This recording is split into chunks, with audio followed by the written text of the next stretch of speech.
Consideraba yo a mi amiga Morela con un sentimiento de profundo aunque muy singular afecto.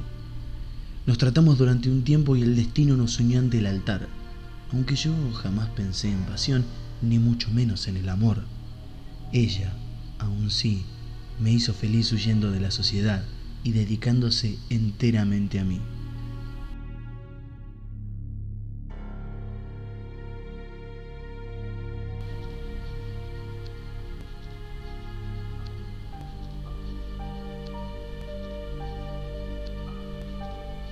La sabiduría de Morela era profunda. Sus talentos no eran de orden vulgar y su potencia mental era gigantesca. Lo percibí y en muchas materias fui su discípulo.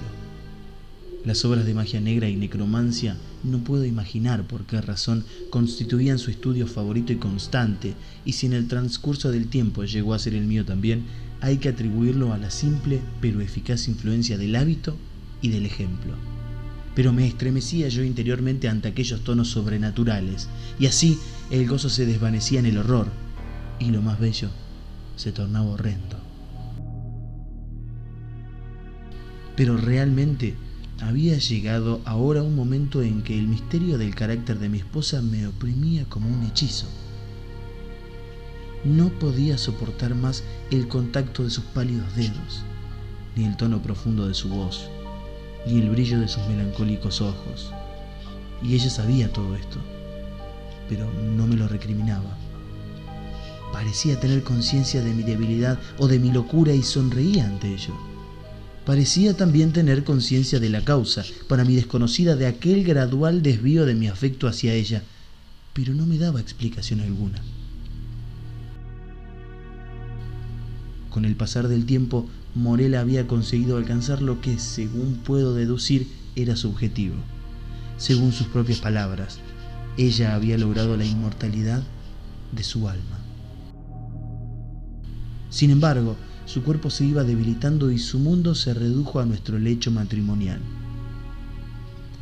Había momentos en que mi naturaleza se deshacía en compasión, pero al instante encontraba yo la mirada de sus ojos pensativos, y entonces mi alma volvía a experimentar el horror.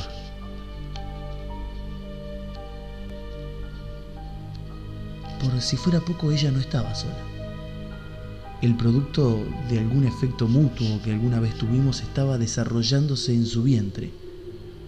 Un hijo mío estaba en camino, pero eso no cambiaba nada.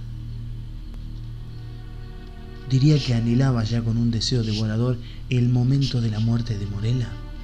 Así era, pero su espíritu inmortal se había aferrado a sus huesos durante muchos días, muchas semanas y muchos meses tediosos, hasta que me sentí enfurecido por aquel retraso y maldije los días, las horas, los minutos amargos que parecían alargarse y alargarse a medida que declinaba aquella delicada vida. Un día, Morela me llamó a su lado. Las palabras de Morela fueron tan oscuras y escalofriantes que me paralizaron. Me dijo que no existió nunca el día en que hubiera podido amarla. Me juró dolor eterno y, lo que es más escalofriante aún, me recitó las siguientes palabras: voy a morir y a pesar de todo, viviré. No te sorprenda volverme a ver. Intenté que me diera una explicación sobre esas palabras, pero ya era tarde. Ella volvió su rostro sobre la almohada. Un leve temblor recorrió sus miembros y ya no oí más su voz. Pero no hubo tiempo para lamentos ni para reflexiones. El último suspiro de Morela dio lugar al nacimiento de su hijo. Nuestro hijo. Y a pesar del delicado estado de salud que tuvo su madre, este descendiente, una niña, vivió.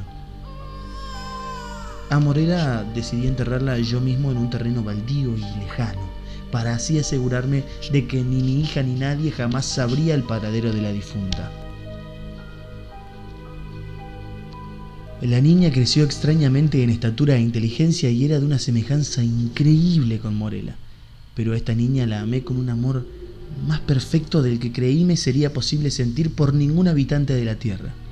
Pero antes de que pasase mucho tiempo, la tristeza y el horror volvieron a mí. Es dicho que la niña creció extrañamente en estatura y en inteligencia. Extraño en verdad fue el rápido crecimiento de su tamaño corporal, pero terribles fueron los pensamientos que se amontonaron sobre mí mientras espiaba el desarrollo de su ser intelectual y de su interés por las artes oscuras. Ella tenía un profundo interés por la necromancia y la magia negra en general, al igual que la enterrada Morella. Descubría día tras día nuevos puntos de semejanza en la hija con su madre, la melancólica, la muerta, y eso me aterraba. Pues que su sonrisa se pareciese a la de su madre podía yo sufrirlo, que sus ojos se pareciesen a los de Morella podía soportarlo. Sin embargo yo encontraba las frases y expresiones de la muerta sobre los labios de la amada, de la viva, y eso era insoportable. Los años siguieron pasando y hasta ese entonces mi hija permanecía aún sin nombre. Hija mía y amor mío eran mis denominaciones habituales hacia ella.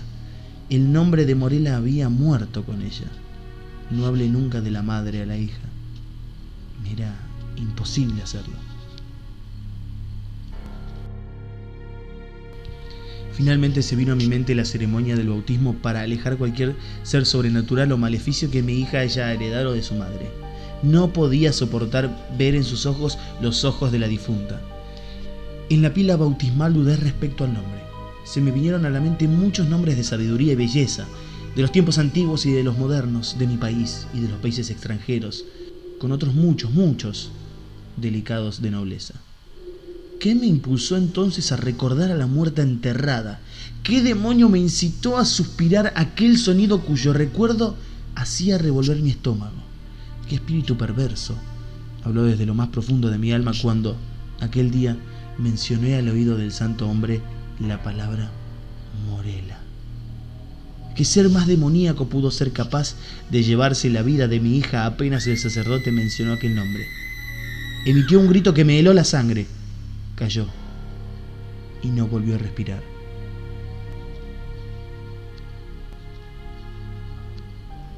Ella murió y con mis propias manos la cargué con la intención de enterrarla en el lugar en donde había enterrado a su madre.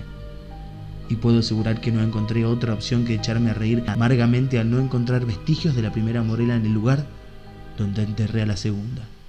Ni un resto, ni un mísero hueso, nada. Tan solo el cadáver frío de mi hija, de la eterna Morella.